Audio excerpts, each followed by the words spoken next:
Hello, my name is Vera and I'm a sophomore at AUP. I study History, Law, Society and Politics, and I'm vegan. I'm from Iceland and it's a lot easier being vegan there than being vegan here. There's not a lot of options, so you kind of have to know what you can eat and what you can't eat, because there's not a lot of guidelines. I've been vegan since 2018. Before that I was vegetarian for a bit over a year. For me it wasn't really hard to, the transaction between being vegan and vegetarian, but from going to being nothing to vegetarian was actually kind of tough, because if you're restricting yourself from something for the first time, it's kind of a struggle. A person who is vegan, and veganism is somebody who doesn't eat any animal products. That is, no meat, no fish, and no milk, eggs, etc.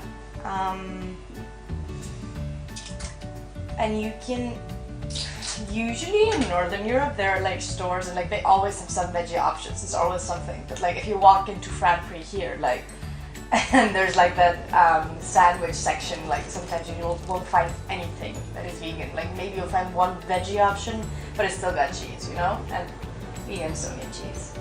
I just think sometimes it's really it's really new to people. It's really foreign to them, so they don't maybe understand it all the time. Because people in AUP, they're from all over the world. So I guess I wouldn't say in AUP that it restrains me from any social activities, because people are so chill and everyone's different from different places and things like that. So I feel they're open to it, but sometimes it can be funny, when you go to a restaurant and all I can get is fries. France, Paris, there's a lot of more options because it's so much bigger, but there's still a lot less of veggie options or vegan options, They always have just one veggie option in the supermarket, and then nothing that's vegan. But in Iceland, I feel almost every single time there is you'll find a vegan option, and if not, they can the kitchen will make something for you. So yeah, I'd say you gotta look around a lot more in France, and sometimes it's harder because it's more tempting because there are so many really nice things here. But in Iceland, it's smaller, of course, but I feel that for a vegan, it's a lot easier to live there. But the thing with Icelandic traditional food is that it's actually really, really gross. It's just terrible, and I think it's because we were a really poor country for very long, so we really had to eat everything that we had, just to stay alive.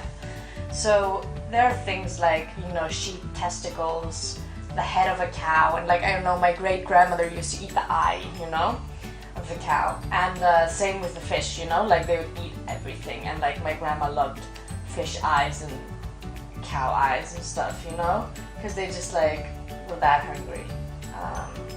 So I think now that we're a pretty well-off country, people don't really, want the traditional Icelandic food, because the traditional Icelandic food is mostly just food that they have to eat to stay alive, except for maybe the fish, because some of the fish was actually pretty good, and some of it wasn't actually. They would have my grandpa still eats these sardines out of a pack, and he just that's not cool, it's gross. But I mean, he's just raised with it, and